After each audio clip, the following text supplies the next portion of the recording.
Lieutenant Daniel Gray stood at the viewport of the human diplomatic vessel, gazing at the massive crystalline structure that housed the Galactic Council. The sprawling spaceport around them bustled with ships of designs humans had never imagined possible until first contact 6 months ago. Impressive, isn't it? Major Olivia Winters joined him, adjusting her formal military uniform. Hard to believe we're the first humans to set foot in the council chambers. Daniel nodded, his eyes fixed on the alien architecture. 7 advanced species, all with technology centuries beyond ours. He turned to face Olivia. And they expect us to prove we belong at their table. The small human delegation had been preparing for this moment since alien signals were first detected. Earth's governments had selected their finest diplomats and military officers to represent humanity. Daniel and Olivia carried the weight of an entire planet on their shoulders. "Final security check," said Olivia, opening a sleek case. Inside lay 2 standard-issue sidearms. Council protocol allows for ceremonial weapons and personal security. Daniel checked his pistol and holstered it beneath his diplomatic jacket. "Let's hope these stay ceremonial." The shuttle docked with a gentle hiss of equalizing pressure. Daniel took a deep breath as the airlock opened. 4 alien beings waited on the other side. A welcoming committee of various shapes and forms that human xenobiologists had only begun to classify. The tallest of them, a blue-skinned humanoid with 4 arms and iridescent scales, stepped forward. "Welcome to the Central Council Chambers. I am Ambassador Taharlan of the Meridian Alliance. We will escort you to the council session." The human delegation followed their guides through vast corridors, filled with representatives from dozens of worlds. Daniel noticed many eyes turning toward them. The newcomers, the unknowns. "They're curious about us," whispered Olivia. "Or concerned," Daniel replied quietly. The main council chamber was a massive amphitheater with 7 grand platforms elevated above the floor. Each platform held representatives of the founding species of the Galactic Council. Below them, hundreds of delegates from associate worlds filled the remaining space. Ambassador Taharlan directed the humans to a small podium in the center. "The council will address you shortly." Minutes later, the chamber quieted as the council leader, a being of almost transparent skin and luminous internal organs, rose from the central platform. "We welcome the representatives of Earth, a newly discovered intelligent species," the translator in Daniel's ear conveyed. "They seek associate status within our galactic community." The initial introductions proceeded smoothly until a purple-skinned representative from the Zartec Confederation pointed toward Daniel's concealed weapon. "The humans bring primitive weapons into these sacred chambers." The Zartec's voice carried disdain even through the translator. Daniel stepped forward. "As permitted by council protocol, we carry ceremonial weapons and personal security." Another council member, with features like a reptilian insect, leaned forward. "Show us these weapons the humans value so highly." Reluctantly, Daniel removed his pistol, holding it flat on his palm for inspection. Laughter rippled through the chamber, a strange cacophony of alien sounds. They propel small metal projectiles using chemical explosions, the Zartec announced, triggering more amusement. "How quaint. We abandoned such barbaric technology millennia ago." The reptilian counselor activated a small device on his wrist. A shimmering energy blade appeared, humming with power. "This is a proper weapon. Clean, efficient, civilized." Daniel maintained his diplomatic composure. "Our technologies have different evolutionary paths." "Clearly," said the Zartec ambassador with undisguised mockery. "One wonders if humans are truly ready to join galactic society." Major Winters stepped forward. "We come seeking peaceful exchange of knowledge and culture." "Yet you bring implements of violence to our chambers," countered another counselor. "Primitive ones at that." The council leader raised a hand for silence. "Perhaps our human guests would care to demonstrate their technological achievements. We must assess their readiness for associate status." Daniel and Olivia exchanged glances. This first meeting was not proceeding as Earth had hoped. Their primitive weapons have become an unexpected symbol of humanity's perceived backwardness. We would be honored to demonstrate human technology, Daniel replied carefully, including our defensive capabilities. Excellent, the council leader said. The demonstration will occur tomorrow on our uninhabited training moon. As the session adjourned, Daniel whispered to Olivia, I think we just got ourselves into trouble. The barren training moon orbited a gas giant in the council system, its gray surface marked with impact craters and artificial test sites. Daniel and Olivia arrived with a small team of human specialists and several cases of equipment. The council representatives waited at a viewing platform, their expressions ranging from boredom to thinly veiled amusement. Welcome to Testing Ground Alpha, announced the Zartech ambassador. Here we evaluate the technological capabilities of potential associate members. Council scientists had set up various target materials at different distances. Each represented defensive materials common throughout galactic technology. We will begin with our standard demonstrations, said a tall, willowy alien introduced as Chief Scientist Vel Mora of the Physidian Collective. Vel Mora stepped to a control panel and activated a sleek rifle-like device. When fired, it released a brilliant blue energy beam that vaporized a metal target instantly. The humans watched as several council representatives demonstrated increasingly impressive energy weapons, heat beams that melted through solid rock, plasma bursts that created miniature explosions, and even a weapon that seemed to distort gravity itself. This is our standard defensive technology, Vel Mora explained, activating a shimmering energy field around a target. Energy shields capable of dispersing any known weapon discharge. The alien representatives fired their various weapons at the shield, each energy blast harmlessly absorbed or deflected. Now, said the Zartech ambassador with barely concealed condescension, perhaps our human friends would like to show us their capabilities. Daniel nodded to Sergeant Kyle Winters, who opened one of the human cases. He removed a standard military rifle and loaded it with a magazine. This is a basic projectile weapon, Daniel explained. It uses chemical propellant to launch metal projectiles at high velocity. The council representatives exchanged glances that translated across species as smug amusement. Kyle took aim at an unshielded target and fired. The crack of the rifle echoed across the moon's airless surface through their communication systems. The metal target showed a clean hole where the bullet had penetrated. Impressive penetration for such rudimentary technology, Vel Mora acknowledged with faint praise.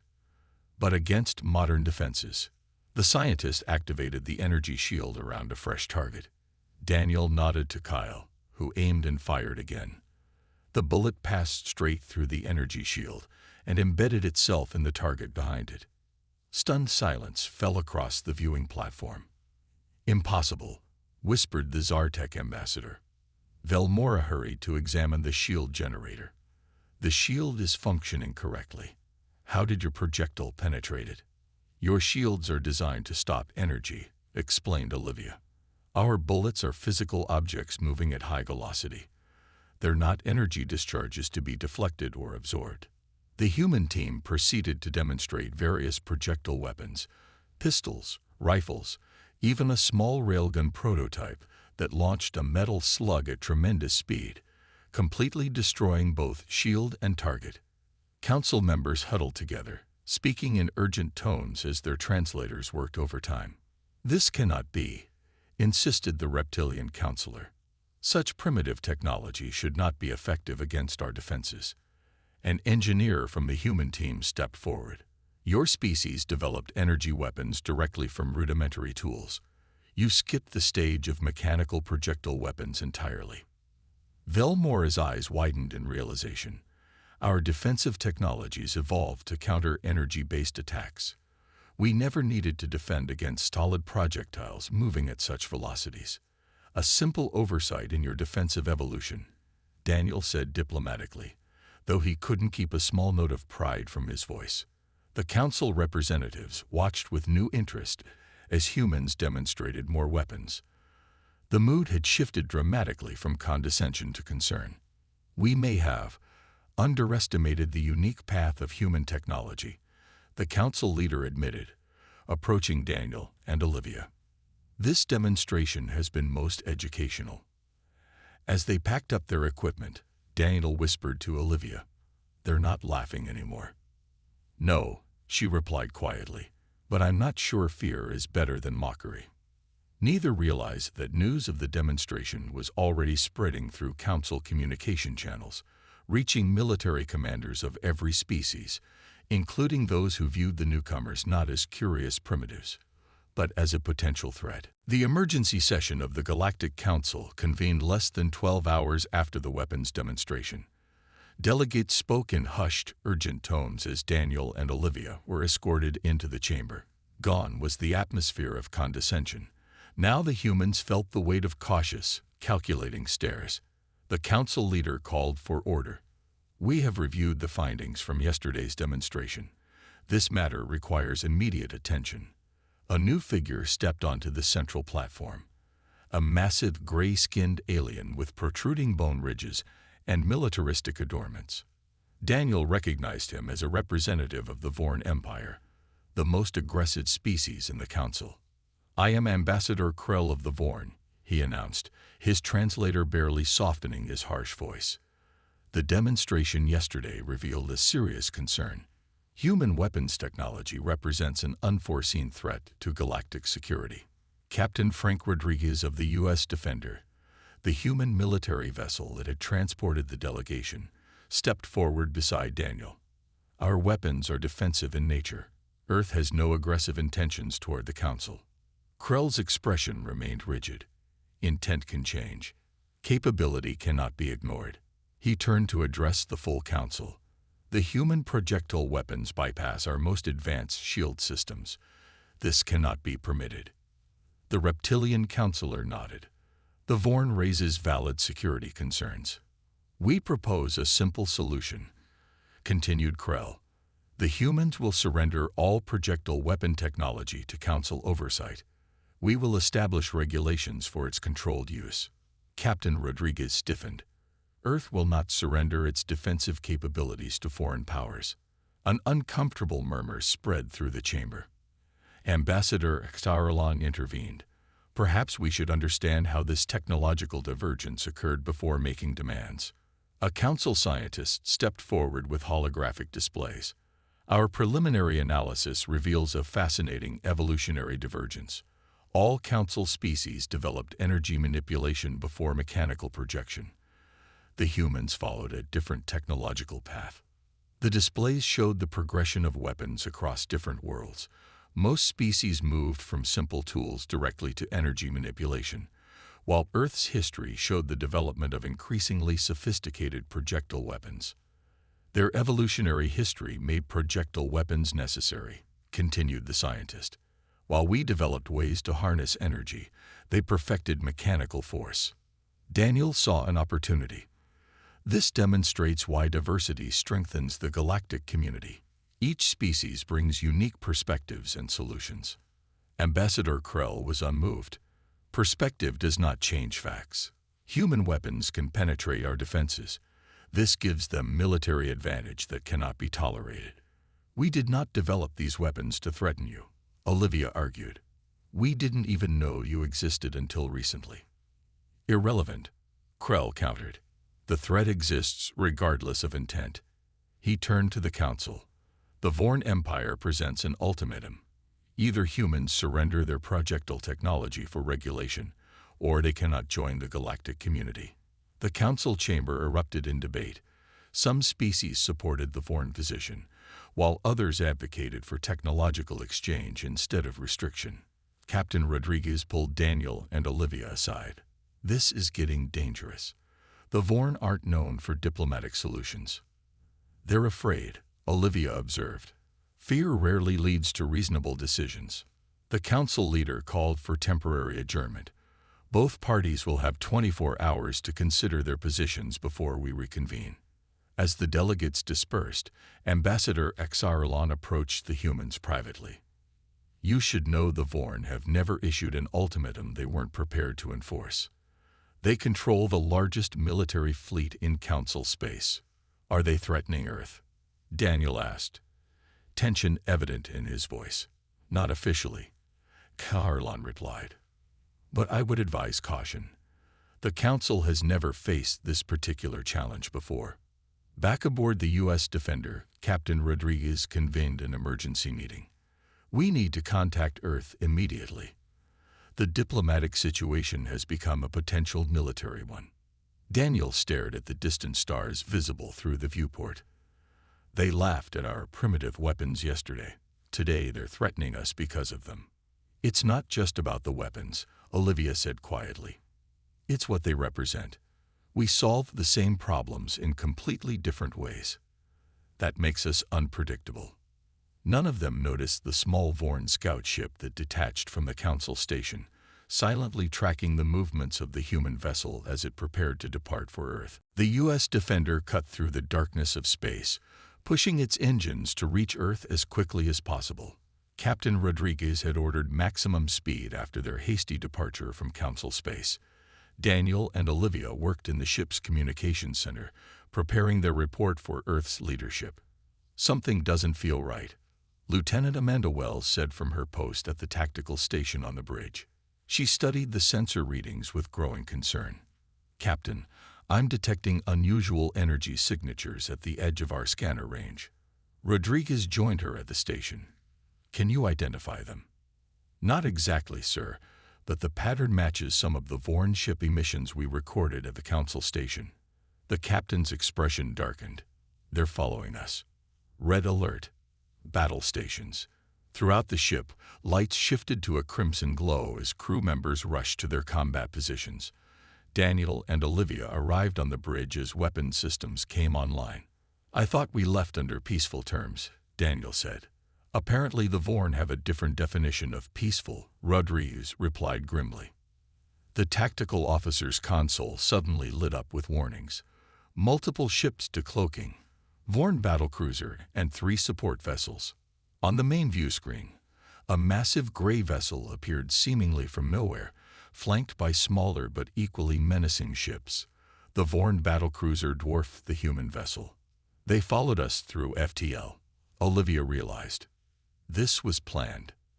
A communication signal chimed, and Ambassador Krell's harsh face appeared on screen. Human vessel, your weapons technology has been deemed a threat to galactic security. Surrender your ship for inspection and technology transfer. Rodriguez stood tall. This is an unprovoked act of aggression in neutral space. We will not surrender.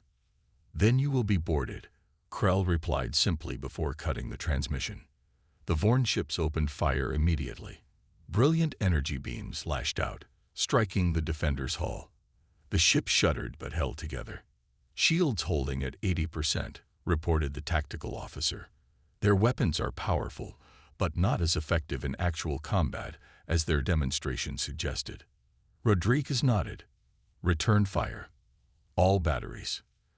The human ship responded with a barrage of projectile weapons, railguns firing depleted uranium slugs and missile launchers releasing their deadly payloads. Just as on the demonstration moon, the physical projectiles passed through the Vorn energy shields with minimal resistance. The bridge crew watched in amazement as their supposedly primitive weapons tore into the alien vessels. The smaller Vorn ships took evasive action, clearly surprised by the effectiveness of the human attack. They really believed their shields would protect them, Amanda said, coordinating another volley of fire. They've never had to defend against kinetic weapons. The Vorn battlecruiser launched what appeared to be boarding craft, small fast vessels headed directly for the Defender. They still want our technology, Daniel realized. Rodriguez turned to Amanda. Lieutenant Wells, take a security team and repel any boarding attempts. Use standard firearms. We know their personal shields have the same weakness. Amanda nodded and rushed from the bridge, assembling a team of Marines as she went. The battle intensified as the Defender maneuvered to keep the larger Vorn ship in its firing arcs, while avoiding the worst of the energy weapon barrages. The human vessel was more agile, but the Vorn ships had superior firepower and numbers. In the ship's main airlock, Amanda and her team waited as the boarding craft attached itself with a metallic clang. Remember, conventional bullets will penetrate their personal shields. Don't hesitate. When the airlock was forced open, Vorn soldiers in heavyweight battle armor rushed through, energy weapons ready. They seemed momentarily confused when their first volley of energy blasts met a hail of conventional bullets rather than energy counterfire. Several Vorn fell immediately, their shields useless against the physical projectiles. On the bridge, Rodriguez watched tactical displays showing the battle turning unexpectedly in their favor. Continue defensive maneuvers and maintain fire. We need to hold until we can reach Earth's face. One of the smaller Vorn vessels exploded as a missile struck its engine section. The battlecruiser pulled back, seemingly reassessing its strategy in the face of unexpectedly effective human resistance. "They're retreating," Olivia said in disbelief. Daniel shook his head. "No, they're regrouping. And soon the entire council will know that the primitive humans just defeated their most advanced military power." The news of the battle between the U.S. Defender and the Vorn fleet spread quickly throughout council space. Daniel and Olivia found themselves at the center of an unprecedented diplomatic crisis as Earth's leaders scrambled to prepare for possible war. 2 weeks after the ambush, they sat in a hastily constructed secure facility in Geneva, facing a screen filled with alien faces, but not the ones they expected. "We are the representatives of the Lyrian Confederation," said a slender, luminous being whose skin seemed to shimmer with an inner light. "Not all council members support the Vorn's aggressive stance. Many of us see great potential in partnership with humans." Earth's Security Council members exchanged glances. President Eleanor Walsh leaned forward. "We appreciate your reaching out, but understand our caution after being attacked without provocation. The Council has fractured over this issue," the Lyrian explained. 7 major species have denounced the Vorn actions. 5 support them. The others remain neutral. Daniel studied the alien delegates carefully. Unlike the Vorn, the Lyrians had a reputation for scientific achievement rather than military might.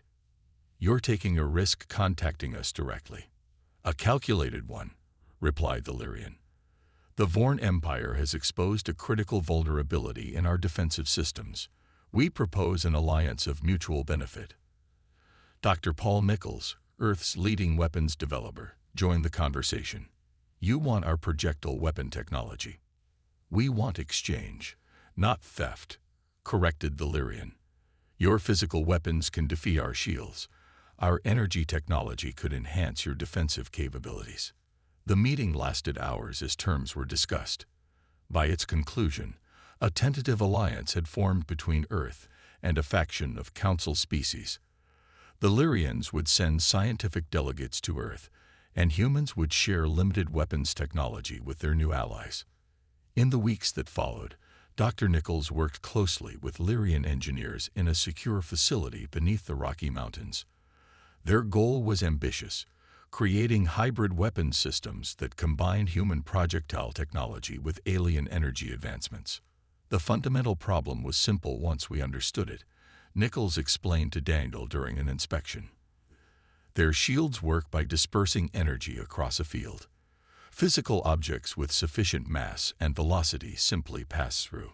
A Lyrian scientist named Illyria demonstrated a prototype. "We have modified your railgun design to incorporate phase-shifting technology.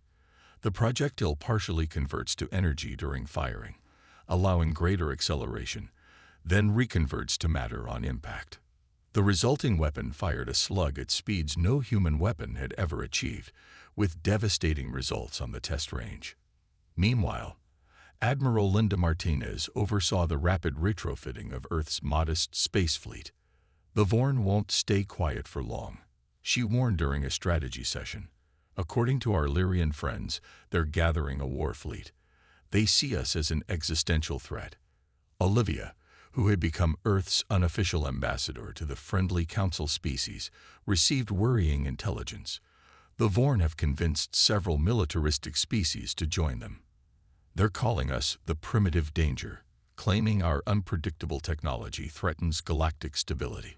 On the diplomatic front, Daniel worked tirelessly to secure more allies. The Council remained deeply divided, with debates raging about how to handle the human situation. Some advocated for technological exchange and integration. Others demanded containment or even preemptive strikes against Earth. "It's fear driving them," Daniel told the president during a briefing. "We developed along a completely different path.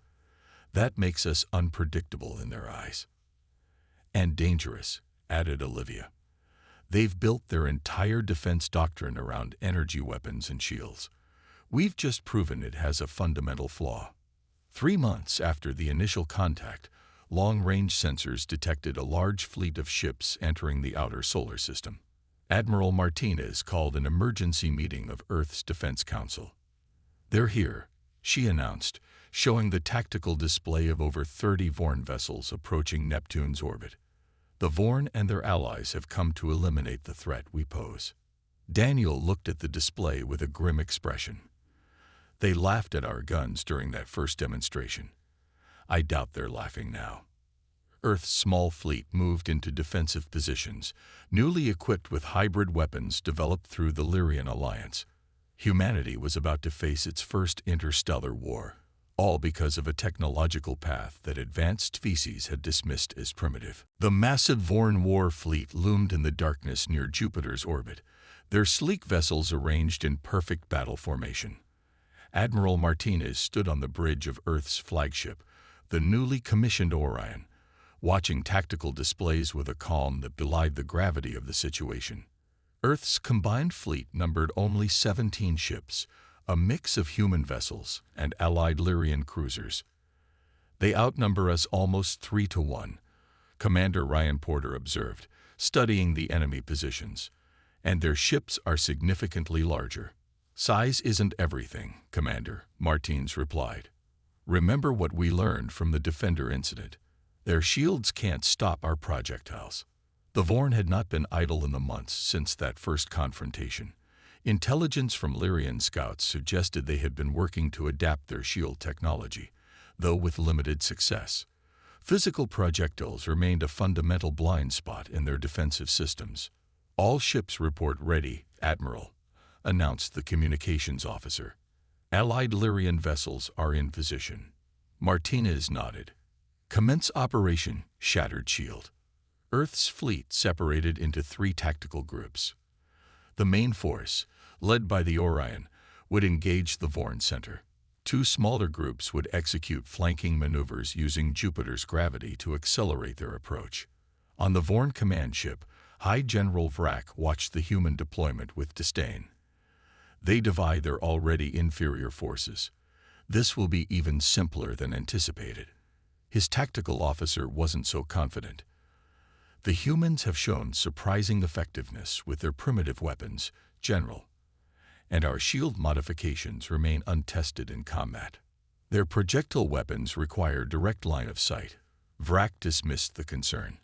"Our energy weapons have superior range. Engage at maximum distance and destroy them before they can close." The space between the fleets lit up as Vorn ships fired brilliant energy beams across the void. Several human vessels took hits, their hulls glowing red from the energy discharge, but their new Lyrian-enhanced shields held better than expected. "Return fire," ordered Martinez. "All ships, launch missile barrage alpha." From every human vessel, clouds of small missiles erupted, thousands of projectiles racing toward the Vorn fleet. The Vorn intercepted many with point defense systems, but the sheer number overwhelmed their defenses. Explosions blossomed across their formation as missiles penetrated shields designed to stop energy, not physical objects. "Second wave," Martinez commanded. "Rail batteries target their command ships." Massive electromagnetic railguns on the human vessels fired in synchronized volleys, launching dense metal projectiles at a significant fraction of light speed. The shields of 3 Vorn cruisers flared briefly before failing completely. Commander Porter monitored the battle from tactical. "They're adjusting formation, Admiral, trying to present smaller target profiles." On the Vorn command ship, General Vrak raged at his officers. "How are they penetrating our enhanced shields? You assured me the modifications would be effective." "Their projectiles are different. a science officer reported frantically. They've incorporated some form of phase technology. The shields can't properly register the mixed energy-matter composition.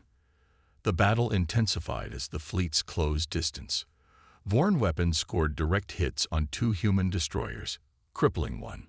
But for every human ship damage, multiple Vorn vessels suffered critical failures as the new human-Lyrian hybrid weapons tore through their defenses. The turning point came when Commander Porter led a daring attack with a squadron of smaller, faster craft. While the main battle drew Vorn attention, Porter's ships approached from beneath the plane of combat, using Jupiter's magnetic field for partial concealment. Stealth missiles armed, Porter reported from his command vessel. "We have lock on their flagship." "Execute," Martins ordered. Porter's squadron released a new weapon, missiles with minimal energy signatures, designed to be nearly invisible to Vorn sensors. The first indication General Vrak had of the attack was when explosions ripped through his vessel's engine sections. "We've lost propulsion," shouted his engineering officer. "Auxiliary power failing." Across the Vorn fleet, commanders watched in shock as their flagship drifted powerless. More of Porter's special missiles struck key Vorn vessels, creating confusion in their command structure. "This is impossible," Vrak snarled as emergency lighting bathed his bridge in red. "We cannot be defeated by primitive weapons." The Grand Council chamber looked different now.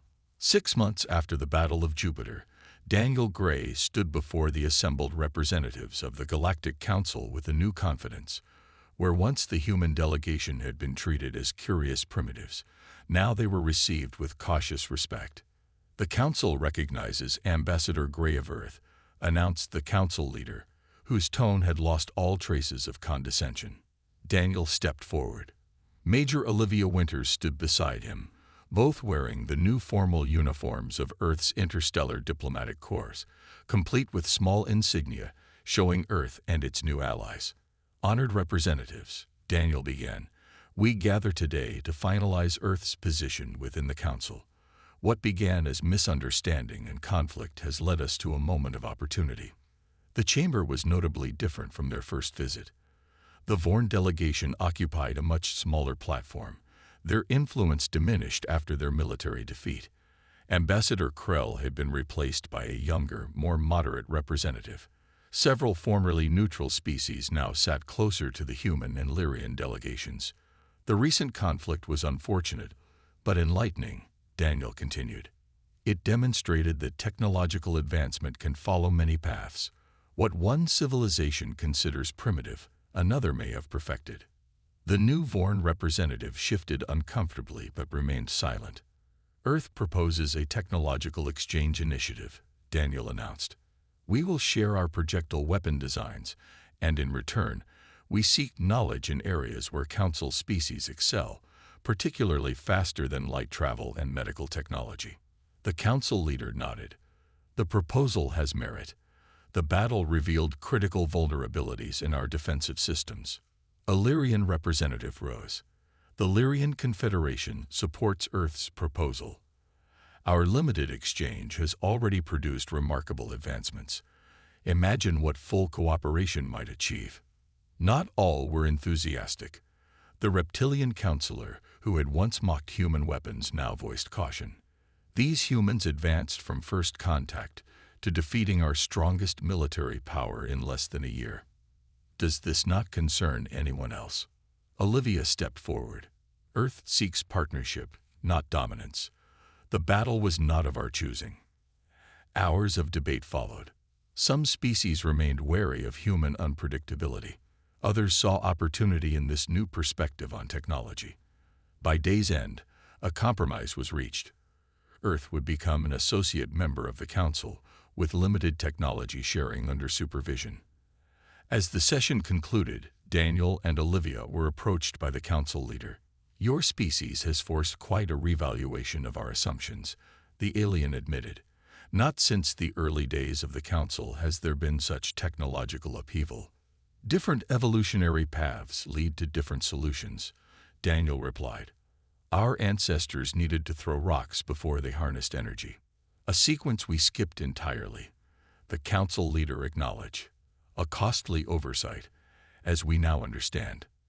Later, during the formal reception celebrating Earth's new status, Daniel and Olivia watched as human officers mingled with representatives from dozens of worlds. In a prominent display case, a simple human rifle stood beside advanced alien energy weapons, a symbolic acknowledgement of equally valid technological approaches. Admiral Martinez joined them, looking uncomfortable in formal diplomatic attire. The Vorn military commander who led the attack has requested a meeting. Apparently, he wants to discuss our weapons technology personally.